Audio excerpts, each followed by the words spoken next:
processes and flow. Yang mana sepanjang you berada di sini nanti, ini adalah flow-flow yang akan diulang, akan dibuat dan wajib dipenuhi daripada awal program, daripada awal kemasukan awak ni hinggalah ke akhir nanti hingga ke graduation. Okay, first of all, nama saya Puan Arina, just call me Puan Arina daripada bahagian Academic Services. Okay, hari ni kita akan, first kali yang saya nak share dengan awak yang pentingnya adalah berkenaan dengan academic calendar untuk sesi kemasukan awak ni lah, ya. So far clear ke dengar? Macam ni aku nak tukar slide tu.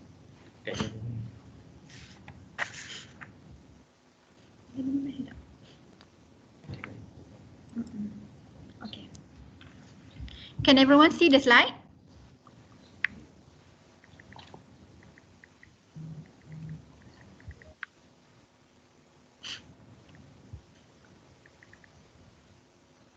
Okay, I have shared this slide briefing with you guys in the group, WhatsApp group, so you can refer to that document too, and also the academic activities for this semester. Okay. So my name is Nur Arinawati. This is our contact number, me and my colleague.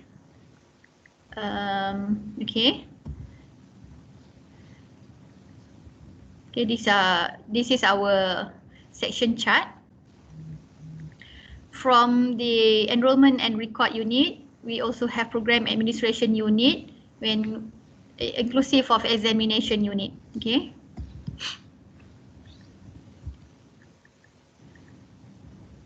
So this is our academic year for 2020, for year 2020, okay. The details are as brief here. Ni bukan agak punya baru, yang lama punya. Okay, I'm so sorry. I noticed that this slide is actually not for you. I will change the slide first. Hold on ya. Ada agak tulis Oktober, bukan yang ni.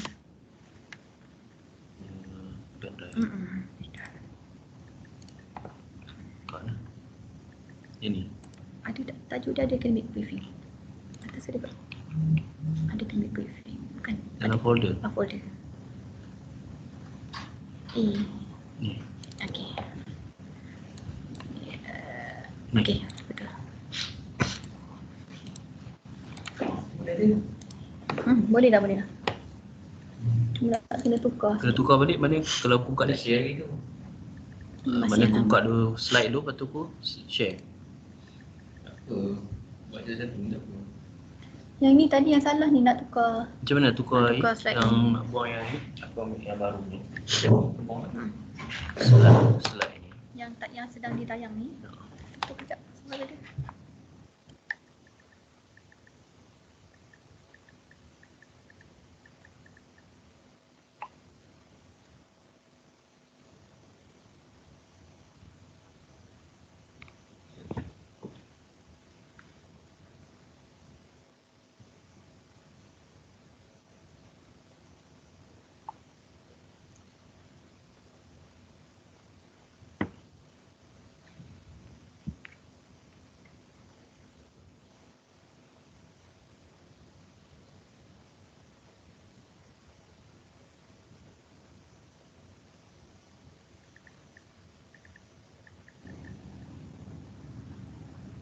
Tak keluar.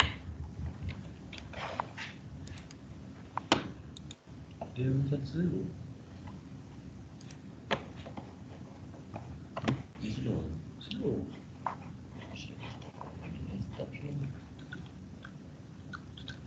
Tak apa, tak ada apa mudah.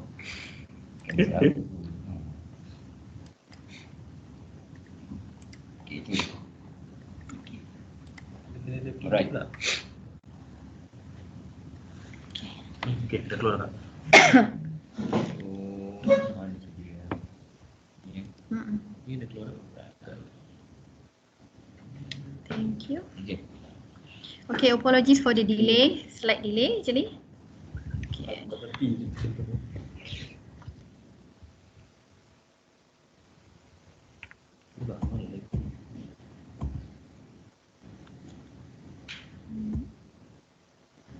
Okay, this is your academic calendar specifically for you guys.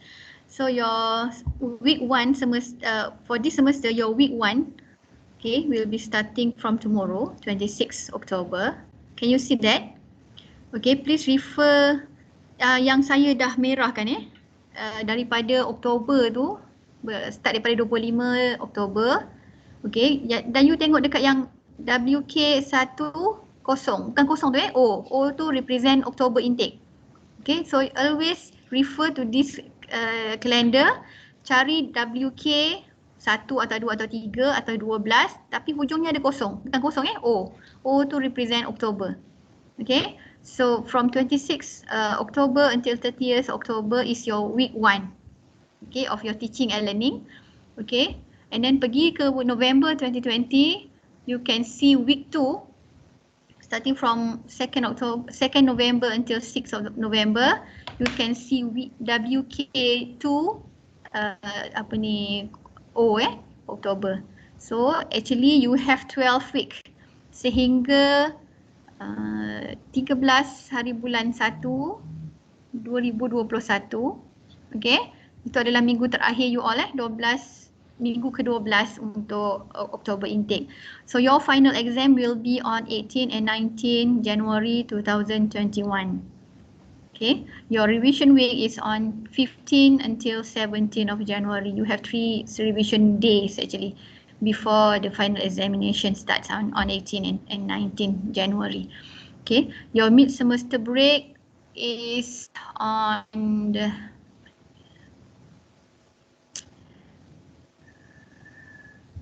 cannot see here. Let me see the next. Okay, these are the related dates for you. Okay, revision week on 15 until 17. Okay, your mid semester break is from 24th December until 28 December. Yeah, after 9 weeks of teaching and learning weeks, so you will have a short mid semester break before continuing week 10 until week 12. Okay. And revision week starting from 15 to 17, your final examination will be on 18 and 19 January 2021. Okay, so from 20th January until 29 January 2021 is your semester break. So you will have a short semester break only for this semester because you came in late.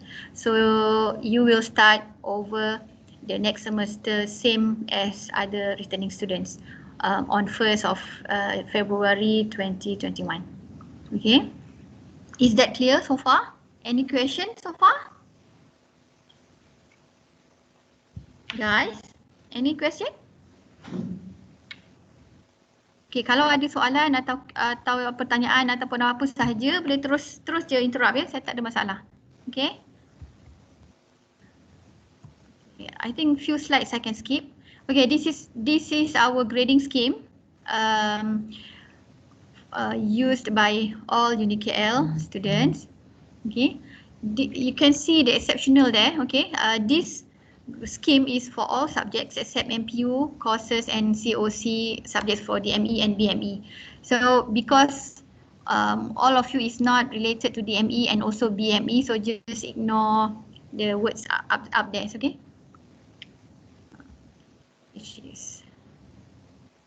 Okay, if you see your subjects the code start from MPU, so the grading to pass is C. Okay, that means you have to gain grade C to pass the course. Okay, C means you have to at least obtain 50 marks. Okay, to pass the course.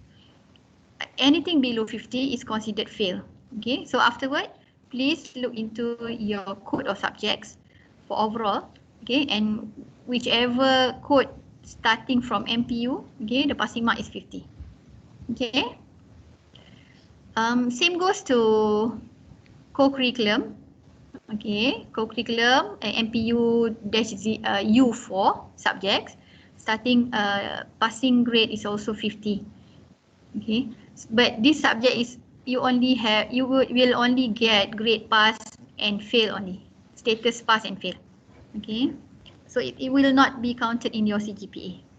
but this subject is compulsory to graduate. Yeah.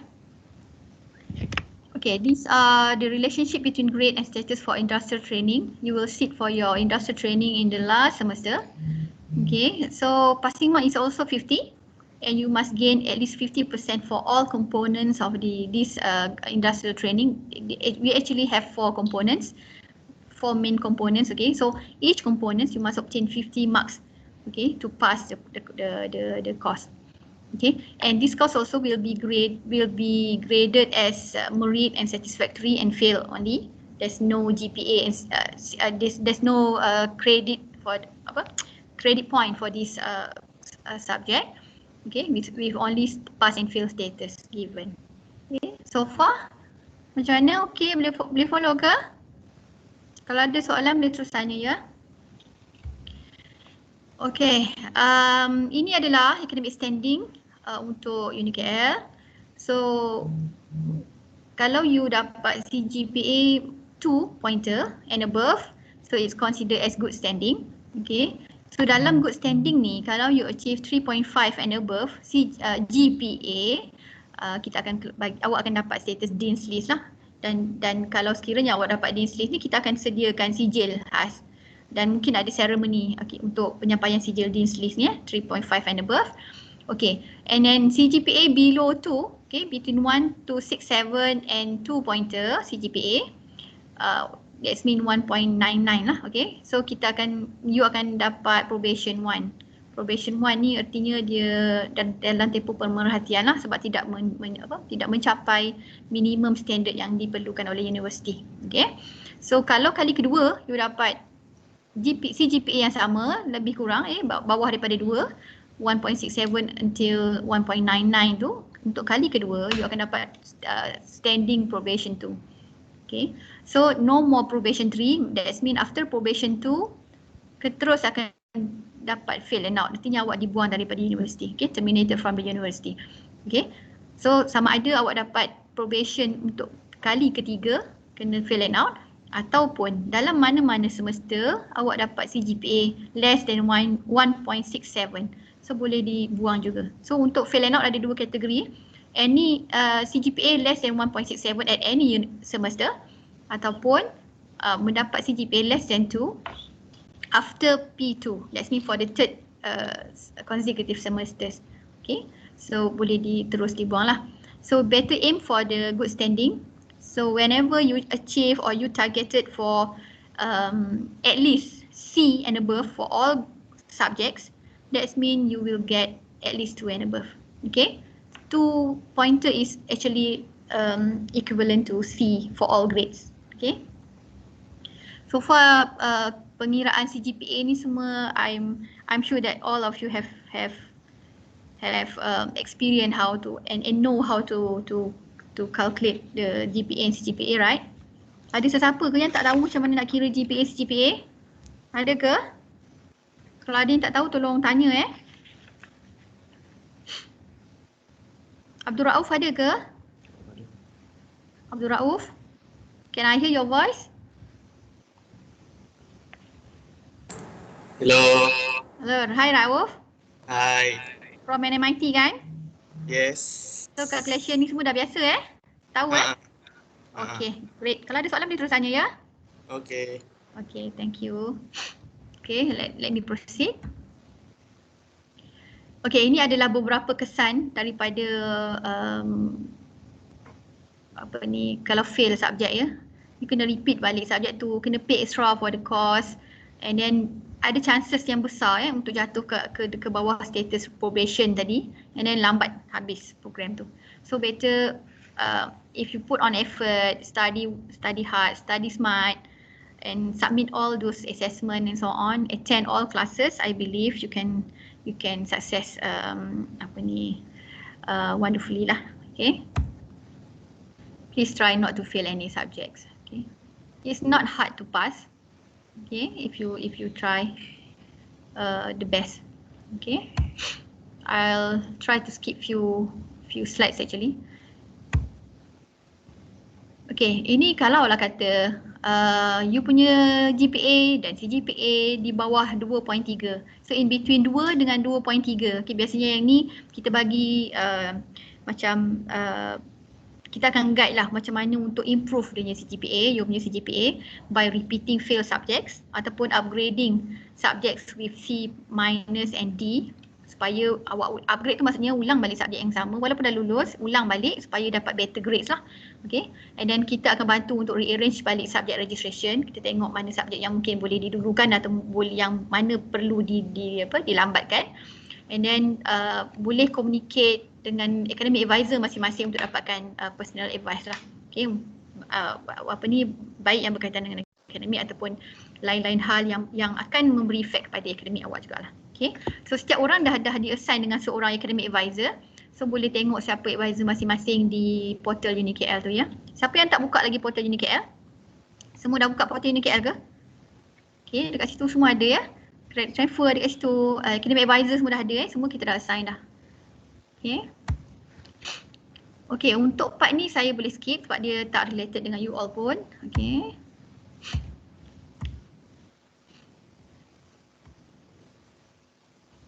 Okay, about the calculation of GPA and CGPA, saya percaya awak semua dah mahir mengira macam mana. And then actually sebelum dapat awak punya result pun sebenarnya awak dah boleh buat jangkaan awak dapat setakat mana. Okay, based on your effort, based on your submission of assessment. Okay, so yang ni kalau ada masalah untuk mengira ataupun tidak mahir mengira, boleh jumpa saya ataupun rujuk kepada slide ni pun ada cara macam mana nak kira. Pada saya pengiraan ni sangat penting. Satu lagi, kalau lah kata result dah keluar, awak mahir macam mana nak kira, awak boleh kita verify result yang awak dapat. Tahu kalau ada error kita tak tahu Okay.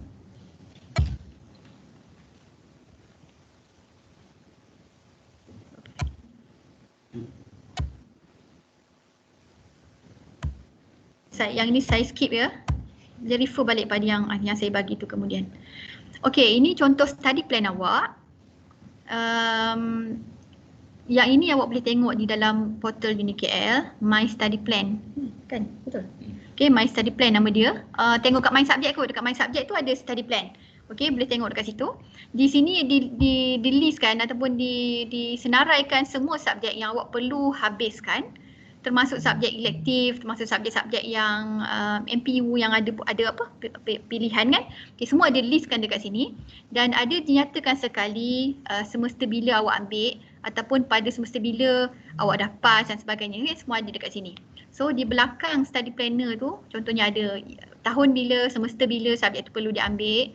Awak punya academic advisor ada dekat situ. Semester berapa, status awak in study ataupun defer ke dan sebagainya ada di sini. Okay, semua ada kat sini lah. Termasuk total credit to graduates. Okay, so kalau sampai masa nanti awak akan buat pre-registration of subject, artinya awak pilih subjek yang awak akan daftar pada semester akan datang, semester future semester. So jadikan study plan ni sebagai awak punya panduan untuk mendaftar subjek. Okay, kalau katalah semester depan awak semester 2, apa subjek semester 2 yang awak perlu daftarkan. Okay, so refer kepada sini supaya awak memilih kod yang betul dan nama subjek yang betul. Okay, so ada banyak information lah berkenaan dengan subjek awak di sini. Kalau awak ada pendaftaran yang salah ataupun silap mendaftar subjek, salah kod dan sebagainya, so dia akan appear dekat sini dan dia akan mengganggu awak punya total credit to graduates. Okay, dan juga boleh menyebabkan awak lambat untuk mendaftar. Okay, so maklumat penting juga yang ada kat sini adalah prerequisite. Prerequisite ni adalah prasyarat untuk sesuatu subjek. Contohnya matematik 2, contohnya kat sini kan, business matematik 1 menjadi prasyarat kepada business matematik 2. Okay, so dekat subjek business matematik 2 awak akan nampak dekat bahagian prerequisite tu, syaratnya adalah business matematik 1. Okay. Okay, di hujung study plan awak ni dia akan bagi list current performance sehingga pada masa yang awak tengok tu, to date sebenarnya. Okay, berapa yang awak sedang ambil, berapa credit transfer awak dapat. Lepas tu di bawah ni ada completion status, tengok required berapa kredit untuk bergraduate dan berapa yang awak telah berjaya habiskan completed tu berapa. And then kalau awak ada daftar subjek yang selain daripada dalam study plan awak tu, dia akan keluar dekat other subjects. Okay, so tengok kat sini kosong lah, ada subjek dia kosong. Kemudian dia akan bagi indikator bahasa Melayu awak dapat berapa dulu. Okay, B contohnya. Okay, kalau sekiranya ada yang bahasa Melayunya masih SPM dulu dapat less pada C, contohnya D dia dapat. So, kita kena tengok balik, adakah pelajar tadi dah mengambil bahasa kebangsaan A sebelum dia bergraduat. Okay, sebab mana-mana pelajar yang mendapat bahasa Melayu di peringkat SPM-nya tidak kredit, dia wajib mengambil bahasa kebangsaan A semasa dalam pembelajarannya kat sini sebelum bergraduat. So, subjek bahasa Melayu, bahasa kebangsaan A itu akan appear di bawah ada subjek 3 kredit. Okay, so kita akan cross check kat sini lah berapa awak punya bahasa Melayu dan tengok dia dah ambil ke belum bahasa kebangsaan A. Okay, faham ya setakat ni?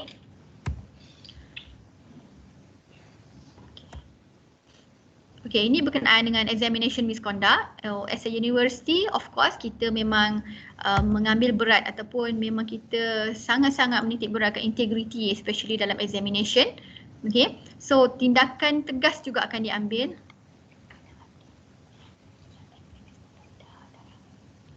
Okay, so exam misconduct ni kita ada 5 hukuman yang berbeza. Okay, tapi yang paling menakutkan adalah F ataupun fail subjek berkenaan dan digantung satu semester. Okay, atau yang paling teruk sekali dibuang daripada universiti. Maksudnya expulsion from university ni yang kelima, yang grade F dan suspension ni yang keempat lah. So ada beberapa lagi hukuman sebelum daripada 2 ini yang kita boleh berikan, pihak universiti boleh berikan kepada pelajar yang didapati bersalah terlibat dengan examination misconduct, bergantung kepada kes lah. So setiap pelajar yang ditangkap ataupun yang disyaki terlibat dengan examination misconduct ni akan dipanggil untuk hearing, akan ada siasatan menyeluruh untuk semak balik kes tu lah sebelum sebarang hukuman dijatuhkan. So memang benda ni sangat serius. Okay, so don't ever try. Okay, so nanti semak balik kat dalam University Rules and Regulation. Rasanya Cik Firdaus ada share dalam grup sebelum ni kot. Kan dalam University Rules and Regulation ni contoh yang kami dah print out. Okay, kami ada bagi dalam untuk soft copy hari tu. Okay, dalam ni ada satu clause, bukan satu clause lah, ada satu paragraf tu khas untuk examination misconduct. So dalam tu ada disenaraikan semua kesalahan-kesalahan, okay, muka surat 39 ni ada disenaraikan semua kesalahan-kesalahan yang bersangkutan dengan examination misconduct. Okay, so minta awak bagi perhatian lah sebab dia bukan sekadar meniru betul-betul dalam exam tu. Dia even tak tiru tapi dia terbawa masuk unauthorized material ke dalam exam venue pun boleh dianggap sebagai dan boleh dijatuhkan hukuman yang sama seperti meniru. Okay, so ada banyak banyak bentuk kesalahan-kesalahan yang boleh disabitkan dengan examination misconduct. So minta tolong awak refer balik ya. Cumanya semesta sekarang ni bila pembelajaran dijalankan secara online, so kita tak worry sangatlah sebab dia tak perlu masuk exam venue secara fizikal secara face to face. Okay, biasanya ini adalah yang berlaku sekiranya examination dijalankan secara face to face lah ya di dalam kampus. Okay.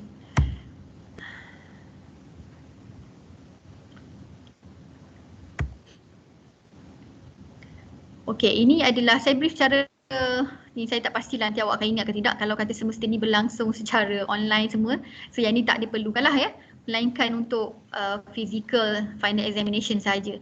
Okey, kena hadir awal, kena bawa exam entry slip, kena ada student ID dan student IC, bawa appropriate stationeries, kena pakai proper attire and shoes. Okey. So yang tak dibenarkan untuk bawa untuk ada dengan awak semasa examination adalah jacket and overall, tak boleh. Collarless t-shirt, okay, maksudnya kena pakai decent punya attire lah ya. Cover stationery, calculator cover, smartphone, smartwatch, bag semua tak dibenarkan bawa masuk lah ke dalam exam room. Cumanya disebabkan berlaku kecurian sebelum ni, masa awal exam ada berlaku kecurian dan sebagainya. So kita benarkan pelajar bawa masuk benda terlarang ni dengan syarat masukkan di dalam envelope yang kita sediakan di bawah setiap meja. Maksudnya setiap seorang pelajar akan dapat satu envelope di bawah di atas meja. So masukkan semua awak punya barang yang tak diperlukan ni, masukkan semua dalam tu dan letakkan di bawah meja di atas lantai. So anything yang berada di bawah tu, invigilator tidak akan kacau. Okay, kalau sekiranya ada benda yang dilarang tapi kami jumpa selain daripada di dalam envelope tersebut, dia boleh disabitkan dengan kesalahan examination misconduct tadi. Okay. So peringatan demi peringatan akan diberikan oleh Chief Invigilator sebelum dan semasa peperiksaan berlangsung. Okay. So setakat ni kita punya analisis on examination misconduct sehingga Julai 2019. Awak boleh tengok ada masa yang tinggi sangat, ada masa yang rendah, dan dua semester ni insyaAllah tak ada sebab kita tak jalankan kelas secara face to face, exam secara face to face. Jadi inilah pelajar-pelajar yang pernah dijatuhkan hukuman dan hopefully learn from that lesson lah. Okay. Okay, this is on the attendance. Walaupun kelas, saya nak ingatkan sekali lagi walaupun kelas teaching and learning dijalankan secara online, tetapi attendance to the online classes are still compulsory. Sama seperti kelas face to face sebab attendance still counted. Okay, dan yang paling takut bila awak tidak hadir ke kelas, awak tak mampu nak menyempurnakan assignment ataupun tugasan yang lecturer berikan. Okay, so menyebabkan markah awak rendah dan membawa kepada kegagalan subjek tersebut lah. Okay, so attendance sangat-sangat penting. Okay, sekiranya awak ada masalah yang menyebabkan awak tak boleh nak attend kelas, okay, cuba communicate dengan lecturer, bagi tahu awak tak dapat datang kelas dan sebagainya, bagi reason yang munasabah. Kalau ada MC, attention dengan MC. Then lepas tu tolong follow up balik dengan cikgu apa yang awak dah miss. Especiallynya bila kita jalankan kelas teaching and learning secara online ni, kita ada recorded notes ataupun recorded lecture session tu kan. So dapatkan balik lecture tu supaya awak tak miss apa-apa. Okay, so attendance, awak boleh check attendance awak from time to time dalam awak punya portal masing-masing. Sebab lecturer once dia orang update dekat ECT, kat portal dia orang, portal lecturer, you boleh nampak live berapa persen awak punya attendance. So kalau ada attendance yang awak tak hadir tetapi awak, ataupun mungkin awak hadir tapi ada masalah online dan sebagainya, menyebabkan awak punya attendance tu tidak not counted pada hari tersebut, tolong communicate dengan lecturer awak supaya dia boleh update dan sebagainya. Okay. So untuk UniKL, untuk normal student, attendance to each lecture mesti tidak kurang daripada 80%. Okay, mesti tidak kurang 80%, baru awak boleh layak untuk hadir ataupun untuk menduduki final exam. Okay.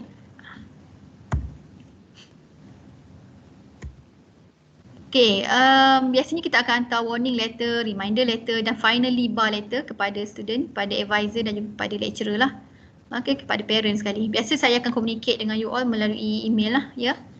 Dan juga follow by surat lah, by mail. Okay. Tolong communicate dengan lecturer sekiranya awak ada apa masalah ataupun dengan kami terus, saya dan tim saya. Okay. Okay, ini berkenaan dengan credit transfer. Saya percaya yang majoriti dekat sini dah dapat credit transfernya masing-masing. Afiq Afendi dengan Muhammad Syafiq dari Poli kan. So boleh tengok dekat dalam portal sebab credit transfer kami dah proses lah based pada mapping yang kita ada. Lepas sini awak pernah berada di sini, program sama dan sebagainya. So kami dah proses lah. Boleh tengok awak punya berapa yang awak dapat credit transfer tu dekat portal masing-masing. Ada lagi ke yang tak boleh masuk portal? Ada ke yang tak boleh masuk portal? Kalau ada yang tak boleh masuk portal lagi, lepas ni boleh communicate dengan Cik Firdaus dibantu awak untuk aktifkan awak punya portal tu supaya awak boleh tengok awak punya credit transfer dan sebagainya lah. Okey, dan untuk Nur Atikah pun dah ada mapping dekat portal, boleh check. Rauf pun dah ada ya daripada NMIT, dah ada dah credit transfer dekat portal. Daripada STPM ni awak takkan dapat apa-apa credit transfer lah ya. So awak akan ambil semua subjek seperti biasa, seperti mana dalam study plan tu. Cuma seorang je, Muhammad Afiq Abdul Aziz, ada ke? Muhammad Afiq Abdul Aziz ada ke kat sini? Muhammad Afiq? Ya ada. Ya ada. Okay, so awak punya daripada Ranako kan? Awak Ranako kan? Ya betul. Okey, awak punya nautical studies tu kita belum ada lagi dalam mapping yang baru ni. Jadi saya minta tolong awak hantar silibus nanti boleh? Boleh. Nanti communicate dengan awak punya advisor ataupun program coordinator awak, iaitu Cik Rashidah. Boleh communicate dengan dia, boleh tengok apa-apa subjek yang ada high chances untuk dapat credit transfer. So subjek tu yang nanti awak minta silibus daripada pihak Ranako, ya? Okey. Kalau ada sebarang masalah boleh communicate direct dengan saya lah, ya? Okey. Okay, thank you Afiq. Okey, terima kasih. Sama. So saya rasa itu je pasal credit transfer sebab ada 5 orang je yang affected dengan credit transfer ni. So secara overallnya saya nak just bagi tahu secara overall lagi credit transfer ni hanya boleh di-apply, hanya boleh terpakai kepada pelajar semester 1 sahaja. Artinya sepanjang semester 1 ni adalah tempoh untuk awak apply untuk credit transfer. Bukan semester 2, bukan semester 3. So everything must be done, must be applied now. Okay. So credit transfer ni kita akan bagi dengan consideration of kalau awak punya grade value credit value sama ataupun lebih daripada program lama ke program baru. Okay, dan equivalency in content for both syllabus must at least 80%, and then similar learning outcomes, and then the program must from accredited program, and then subjek lama awak dulu tu mesti dapat at least grade C. Okay, untuk dapatkan ke program kita subjek daripada program baru.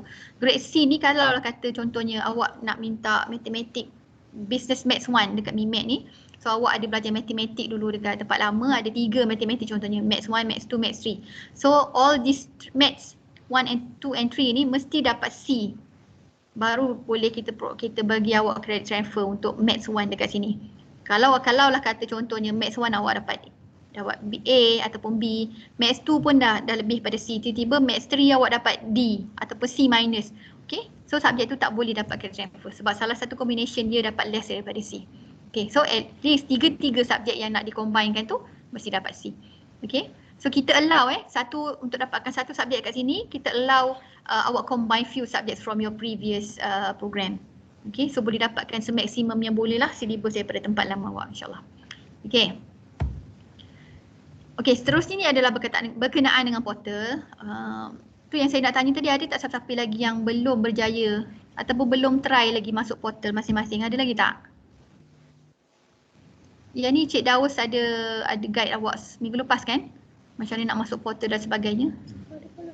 Ada. Semua ada. Semua ada. Okey, so bila awak dah boleh masuk portal, so awak dah boleh tengok dah credit transfer awak dapat berapa. Awak boleh check awak punya alamat, boleh check nama, IC. Kalau ada yang salah boleh betulkan. Kalau boleh edit terus, edit. Kalau tak boleh, bagi tahu kami lah, kami akan betulkan. Okey. Ada macam-macam information dalam awak dah tengok lah Kalau sebelah kiri ni kalau awak nampak daripada ECT online. Okey, yang atas sekali ECT online, kalau awak klik dia akan keluar bahagian ni. Okey, dia ada bagi akademik dia keluar macam-macam my profile, my timetable, my subject, my attendance, exam slip, my result, semester registration, subject registration, evaluation dengan CGPA calculation. Okay, CGPA calculation pun dah memang ada kat sini dah. Kalau awak tak pandai kira manual tadi pun, awak masukkan je lah agak-agak awak dapat berapa dan dia boleh tolong kirakan. Okay, awak akan dapat berapa. Okay, awak boleh main kat situ. Okay. Okay, lepas tu ada banyak information lah. Kalau ada email dan sebagainya, dia akan keluar kat sini, indikator kat sini. Okay. Kalau ada hutang pun dia akan keluar kat bawah tu total outstanding amount tu ada berapa. Okay. Ni sampel saya tunjukkan. Okay, ini checklist untuk pelajar baru. Okay. Ni mungkin awak ini awak boleh update kat sini lah. Kalau awak nak download dan sebagainya boleh update. Okay, boleh download kat sini. Nanti kami akan print out daripada sini lah. Okay. Tolong cek semula siapa-siapa yang masih lagi belum sempurna. Ini saya pakai sampel anak saya anak saya berada di Unicat MyTech. Ni nama dia. Lupa pula nak padam nama dia. Okey, ni sampel ya. Okey. Okey. Ni awak dah buat dah kot. Kalau ada yang tak sempurna boleh tolong lengkapkan lah. Okey, ni profile. Profile boleh tengok. Kalau ada yang salah nama, salah eja, salah IC dan sebagainya, tolong kalau awak boleh edit, direct kat situ boleh edit. Kalau tak boleh inform kami akan betulkan. Okay, ni kat sini ada personal info, contact info, parents info and qualification info. So tolong check, tolong verify. Okay. Ini kalau untuk first time login, email. Ada guide kat situ. Ni saya go through very fast lah sebab you all dah tengok dah kan semua benda ni kan. Okay, ni dah juga. Unique link korang dah check dah ke? Dah boleh masuk dah ke? Kalau ada yang belum boleh refer pada Cik Daus lepas ni dalam grup tu ada Cik Firdaus.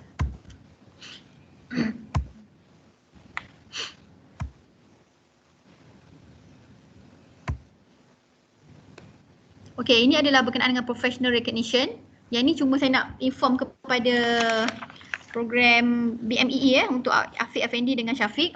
Okay, untuk program BMEE ni kita akan registerkan awak dengan CILT, dengan IMARES. Okay, semua program selain daripada daftarkan sebagai member of IMARES, tetapi untuk Bachelor of Maritime Operation, you all nanti akan berdaftar dengan CILT, Chartered Institute of Transportation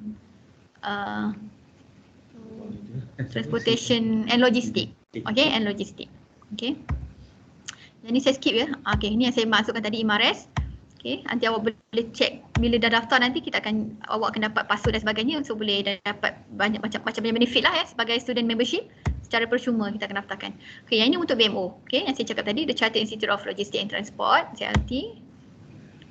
Okay, so boleh baca lah ya, saya dah share dengan awak slide ni, nanti boleh baca, saya skip je. Panjang sangat ni. CILT ni dia punya special convocation ya, setiap tahun selepas convocation UniKL berakhir, dia akan ada buat satu convocation CILT di hotel. Okay, so special sikit. So untuk student BMO dia ada dua convocation, convocation UniKL dan convocation CILT. So nanti boleh refer kepada Puan Nur Azlina Nasir untuk detail CILT ni. Okay, saya rasa untuk yang major point yang saya nak sampai kepada awak tu rasanya semua dah settle lah kot. Okay, saya rasa slide saya pun dah habis kat sini je. InsyaAllah. Kalau kata awak ada masalah sebab belajar online ni kadang-kadang stressful jugalah sebab kadang-kadang line kita pun up and down kan. So kalau ada problem tolong communicate dengan cikgu masing-masing supaya awak tak miss apa-apa notes, tak miss apa-apa assessment dan sebagainya. Untuk remind awak lagi sekali, semester ni pendek, awak cuma ada 12 minggu sahaja dan dalam tempoh 12 minggu awak belajar nanti di tengah-tengah tu akan ada final examination untuk student-student yang semester Julai dan akan ada bulan 1 nanti sebelum awak punya final exam akan ada final exam untuk pelajar yang masuk September hari tu. So akan ada few exam sebenarnya. Ada yang exam yang berlangsung secara face to face dan ada exam yang berlangsung secara online. So kalau sekiranya sehingga end of the semester ni awak punya exam, awak punya kelas conducted as on online mode. So semua everything akan disubmit secara online. So make sure every submission of your assessment received by your lecturer. Ya, kita tak nak nanti awak dapat markah kosong ataupun awak fail disebabkan awak hantar tapi lecturer awak kata awak tak hantar. So tolong communicate regularly dengan awak punya lecturer sekiranya awak ada problem untuk avoid apa-apa masalah bila sampai time result nanti. Okay, sebelum final exam tolong settle dengan everything. Kalau ada masalah sebagainya, minta communicate well lah dengan lecturer ataupun dengan kami sendiri. Kita cuba bantu. Sebab submission of assessment ni during online mode ni, kalau kata awak nak upload kepada lecturer tu, nak hantar besar sangat sebagainya, awak boleh pakai all means sebenarnya. Okay? Macam-macam cara apa-apa cara yang boleh sampaikan assessment awak tu pada lecturer awak, insyaAllah kita akan terima lah. Cuma tolong communicate dengan lecturer. Okay? So far ada soalan ke? Apa-apa ke? Ada soalan ke? Ke nak saya panggil seorang-seorang ni?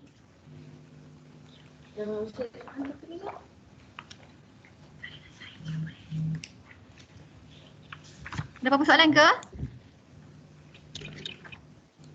Daniel, ada soalan?